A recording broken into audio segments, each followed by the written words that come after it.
I am Father Peter Konteh, the Executive Director of Caritas Freetown. I'm a Catholic priest and the President of the Priests Association of Sierra Leone. Caritas, meaning love in action, is the response of the Church in helping humanity. The word Caritas itself means love in action. It's a federation. There is Caritas Internationalis that coordinates the activities of Caritas worldwide. There is Caritas Africa. There is Caritas Sierra Leone. Ours is Caritas Freetown, which means we have a geographical location and boundary, and our activities are within Western area and Western rural, in trying in a pragmatic way to put love into action. And that means we address holistically the human person in an atmosphere of love. So our activities are geared towards empowering people, geared towards looking at those who are less fortunate in the community, the weak, the marginalized, the orphans. So this is how we get our priority in helping humanity. And a big component of our activities as Caritas is that of emergency response. In doing so, we work through partnership, support from our constant partners who are helping us to carry out our mandate in helping alleviate suffering from our people. Yes, my name is Benjamin Parra. I'm the Executive Director of the Healy International Relief Foundation. We're a foundation based in New Jersey, the United States. We've been partnering with Caritas Freetown since 2001. And it really started as a personal relationship between Mr. Healy, who's a Catholic, and the former Archbishop of Sierra Leone, of Freetown, Archbishop Ganda. We've worked with them shortly after the war with supporting orphan children, women that were affected by wars, and amputees. And most recently with Father Peter and Caritas Freetown on the area of healthcare. Caritas Freetown has three pillars or three departments. There is the Justice and Peace Department that ensures that it provides justice to those who cannot afford legal services. We provide and help in settling peace in communities, and so we provide legal aid to those who cannot afford legal services.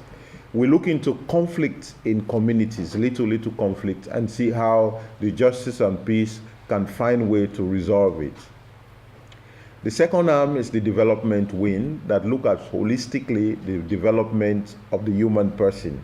And so we are involved in empowerment, we're involved in agriculture, we're involved in every aspect that has to do with the human development, which includes research, which includes other aspects that builds the capacity of people. Our newest department or pillar is the health department. The health department, of course, look at the health and welfare of people in terms of medical intervention. We have clinics all over the city, western area and rural area.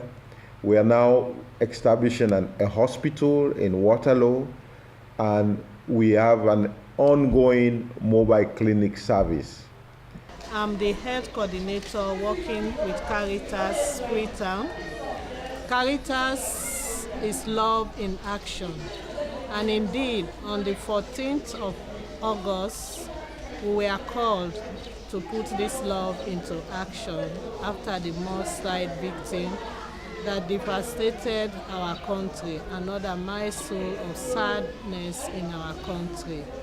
Immediately when we heard about it, the medical team came into action to extend our love our concern, our sympathy, and solidarity with our brothers and sisters who have gone through pain in a very short time. The medical team was put into action. We started at the flood site at Regent.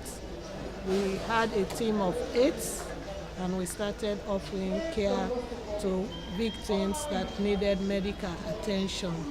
We were there for 3 days. Then there was need to move to another spot at Pentagon. We went there, Kaningo and Kamayama, where the flood extended. A lot of people lost their life. So we served those communities in the medical area. We moved on to Colbert when the lead was there. After the few days, there was heavy downpour of rain, and most of those people were drenched, and they were faced with lots of medical conditions. Immediately, the team moved there and offered services. When the camp was moved to Old School, where we are talking now, we partnered with MOH immediately from day one. We started giving medical care here with the Ministry of Health, complementing their effort on the 30th of August till date.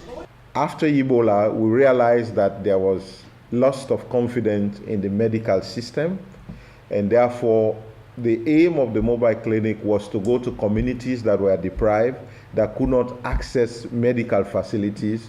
First of all, to restore confidence in the health system, so the mobile team will go and help people and refer to them where they should go for a particular illness, and then we do immediate first aid response. So because we've been running this mobile clinic in 40 communities, therefore it was easy for us when we have this immediate emergency now of the flooding for our mobile clinic to go into action, and have been providing emergency first aid to all of the camps that have established. They are in operational now, and they provide daily treatment to people in need, which wide range of illnesses, including malaria, including first aid treatment. I'm working at the Old School camp for flood victims. We are here working with Caritas, in partners with Caritas. They are collaborating the efforts of government. They are helping us with medications, and there are also staffs from Caritas who are working alongside with us. We thank Caritas very much because they are really working, and the coordination is very good. We are working as partners, and the partnership is forthgoing. Also, I am extending my thanks to Caritas because of the food they are giving to this camp, these people in the camp. That's evening food that we normally call the plates. That plate is very, very important for people in this camp. You cannot give people medication and you don't give them food. So we thank them very much. In our mobile clinic, we work close collaboration, of course, with the Ministry of Health. We could realize that the health of the people is really the responsibility of government. And like all of our programs, what we try to do is to complement what government is doing. I'm stressing that because there are many times there's a tendency to say we are doing it. No, we are doing it in collaboration with the agenda that is set out by government, and we fill in the gaps and come in wherein the government services are not available. Coincidentally, I was with Father Peter when the disaster happened.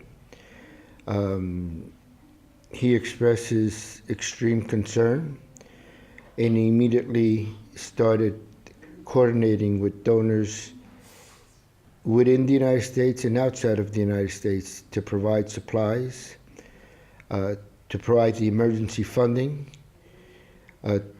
in order to do immediate type of relief.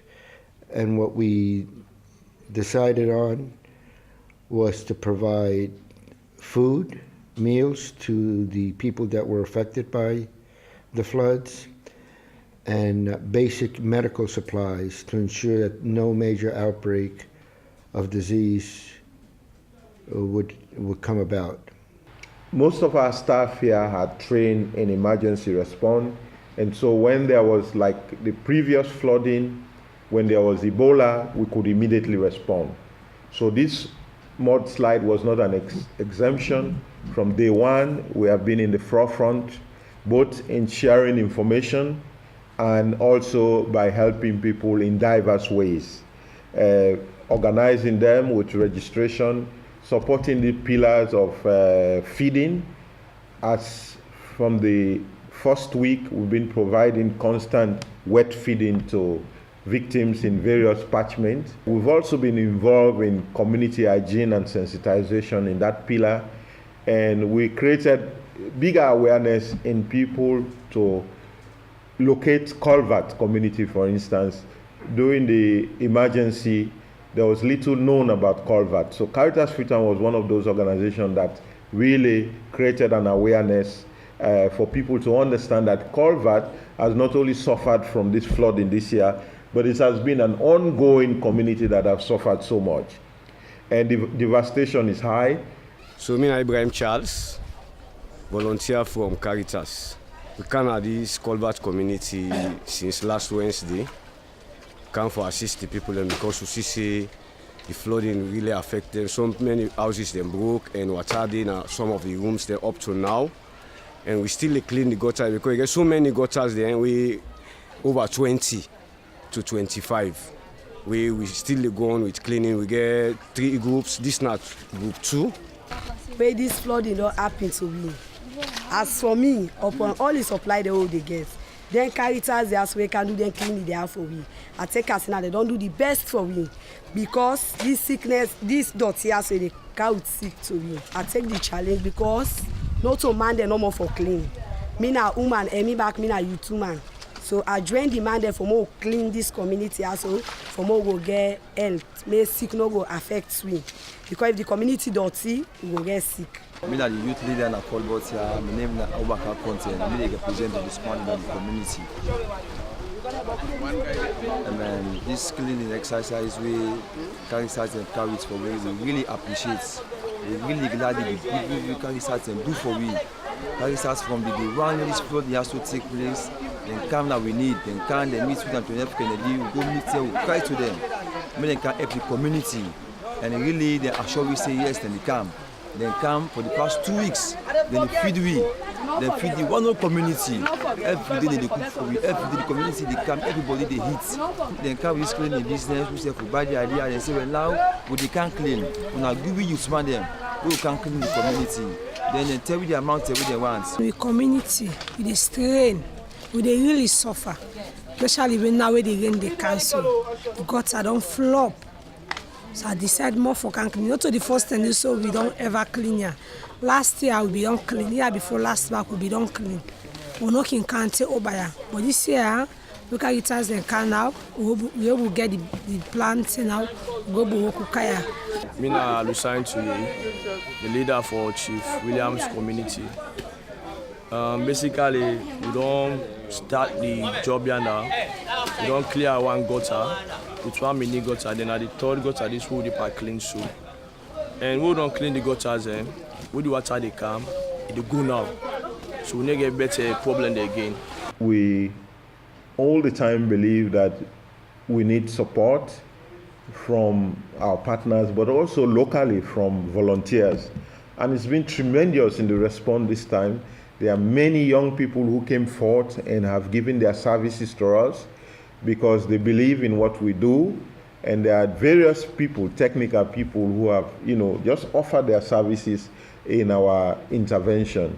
And when we are cleaning up culverts and the other communities, we have even our nuns from various congregations going actually not only physically present, but they have been involved in also cleaning, in preparing the food that we are giving. So it's been a tremendous intervention and response in our activities. And we are blessed to have constant partners who have been supporting us in carrying out our activities.